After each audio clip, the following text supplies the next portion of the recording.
Pembahasan ini merupakan pembahasan penutup dari bahasan bisnis startup tips. Beberapa minggu yang lalu, secara bertahap saya sudah membagi bagaimana saja tips-tips untuk memulai sebuah bisnis startup. Dengan harapan ini akan meminimalisir kegagalan, karena yang dipaparkan merupakan intisari dari pengalaman-pengalaman orang lain, pengalaman saya pribadi dalam mengelola bisnis. Dimulai dari bagaimana sebuah bisnis dituliskan atau tertulis, bagaimana mengelola tim dengan jumlahnya, kemampuan tim yang tidak sama di dalamnya sehingga bisa saling melengkapi, bagaimana bisa adanya supporter yang baik, adanya motivasi yang kuat sehingga bukan sekedar nothing tulus, bagaimana bisa menjalani bisnis dengan menyenangkan. Itu kan tips-tips yang sudah salah satunya sudah dipaparkan ya di pertemuan yang selanjutnya. Di pertemuan yang sebelumnya. Selanjutnya atau pertemuan kali ini akan dilanjutkan dari bahasan dengan teks follow your heart but take your brain with you. Ketika mengelola bisnis ini, mengikuti apa kata hati atau insting menjadi penting. Karena dalam yang saya percaya, dalam setiap manusia ada jiwa kebaikan dari Tuhan yang berada. Jadi artinya dalam setiap manusia ada bagian dari Tuhan yang ketika kita melakukan perenungan ke dalam, akan adanya tuntunan untuk ke jalan yang terbaik itu. Namun demikian, makanya saya tekankan take your brain with you. Ada sebuah saringannya, ada sebuah langkah terlebih dahulu. Sebelum mengikuti insting, cek dulu seperti yang sudah dipaparkan di pertemuan yang lalu.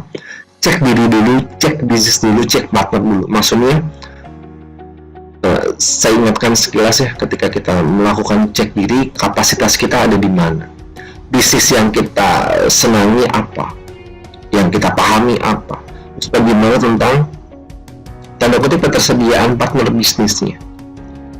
Setelah ada pengecekan itu, yuk ikuti hatinya, ikuti nalurinya, karena yang saya percaya naluri tak akan bohong.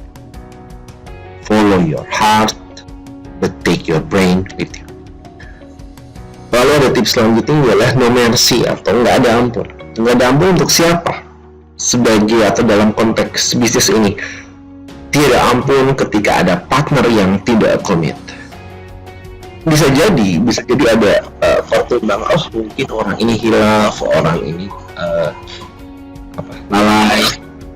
Bisa jadi ya, ada hilaf, ada lalai. Tapi yang perlu diingat bahwa orang tersebut kan orang dewasa yang sadar untuk bertindak dan memutuskan. Artinya sudah ada pertimbangan sebelumnya dari akal sehat orang tersebut, sehingga bisa jadi ada keputusan yang tidak sesuai dengan komit awalnya dalam berbisnis.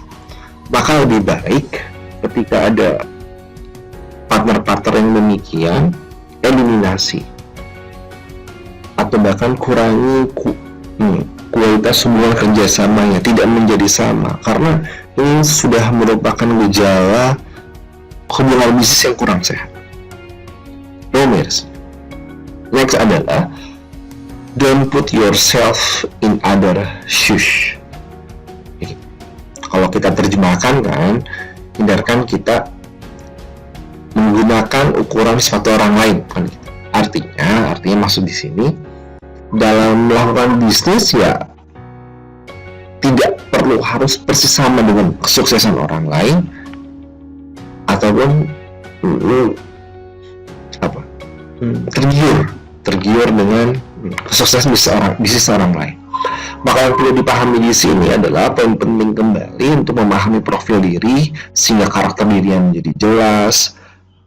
Kita paham, setelah memahami karakter itu, yuk kita teruskan latihan-latihannya dengan melihat contoh orang-orang yang sudah berhasil. bukan berarti menjadi sama ya, tapi ada yang bisa diladani di sini. Saya percaya karakter itu susah diubah, karakter itu sulit diubah seandainya tidak ada motivasi kuat untuk diubah. Makanya ketika ada orang dewasa yang datang ke saya sebagai klien untuk melakukan terapi perubahan karakter, pertanyaannya adalah menurut beberapa konsultan dirinya tidak akan bisa berubah.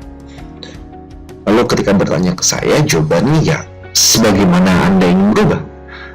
Dalam teknik ataupun konsep hipnoterapi saja, kan seorang hipnoterapis itu nggak bisa untuk mengubah tanda kutip ya, orang lain seandainya yang bersangkutan tidak ada kemauan, keinginan hatinya untuk berubah.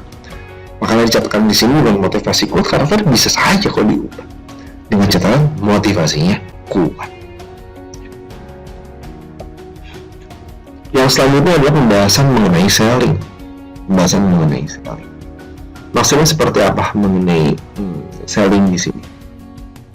Mengenai selling di sini berkaitan dengan sebuah prinsip katanya. Sales is nomor uno.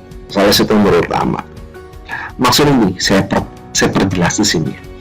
Bisnis apapun kalau dijalani seandainya ada penjualan yang api kan gitu bisnisnya. Bukan berarti marketing ataupun selling adalah hal yang terbaik ya, karena semua divisi bisnis dalam perusahaan menjadi yang terbaik.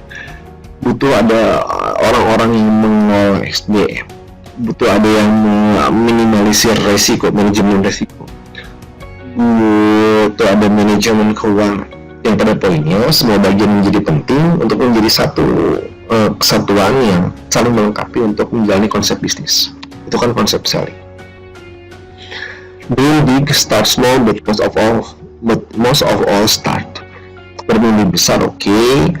Lakukan langkah yang kecil, dan yang paling terpenting dari semuanya ya jalan.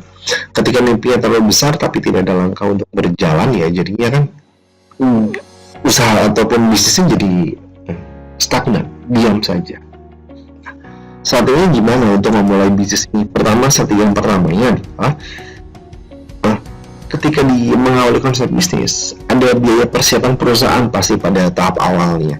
Maka hindari membebani perusahaan sebelum waktunya. Kan berproses perusahaan itu dari persiapan awal, atau biasanya dalam analogi atau perumpamaan dari bisnis seperti manusia. Ya, ada ketika ada persiapan untuk menikah, kemudian muncullah bayi menjadi muda, dewasa, matang, dan tua. Perusahaan atau bisnis mirip-mirip seperti ini. Dalam artian ketika dalam persiapan ataupun pendirian ini, maka kebutuhan awal orang-orangnya nggak usah terlalu banyak. Dimulai dari pemilik ide dulu, ada yang investornya, ada orang yang punya keahlian sebagai pemimpin perusahaannya. Untuk pengesahan perusahaan ada ahli hukumnya atau notaris. Ada yang bidang pemasaran, ada yang keuangan. Jadi, dan ini pun bisa merangkap ya orang-orangnya, bisa jadi merangkap. Supaya ketika awal tim ini 2-3 orang cukup, yang lain dikontak sesuai kebutuhan misalnya. Lalu maju ketika tahap menjadi baik, maka mulai ada peran tenaga ahli yang diperlukan, misalnya sudah ada manajer penjualan. Ketika awalnya hanya satu saja, orang penjualan atau pemasaran saja di sini. Tumbuh kembali perusahaannya, maka rekrut lagi orang-orang, ada personal dia, orang-orang yang untuk pembelian, ada khusus bagian hukumnya. Ini gambaran saja ya, secara spesifik tentu saja orang-orang yang tergantung kebutuhan dari perusahaan. Mulai menjadi dewasa ataupun matang, maka dalam konsep seperti ini ya pertahankan semua perusahaan yang terbaik untuk dapat meraih optimalisasi perusahaan. Dan perlu disadari ketika perusahaan sudah lama berdiri, bisa jadi ada masa penurunan karena kalah bersaing, munculnya bisnis-bisnis yang baru, maka perlu jelas ada inovasi, adanya kerjasama ataupun merger di sini untuk tetap memiliki kemampuan bersaing yang sehat. Itu dia penutup dari mengenai startup. Nanti di pertemuan terakhir saya menjelaskan mengenai ciri-ciri penipu. Jadi ini penting juga berdasarkan pengalaman banyak orang sehingga kita bisa mengantisipasi. Kami Muhammad Ramli pamit dari pertemuan kali ini. Wassalamualaikum warahmatullahi wabarakatuh.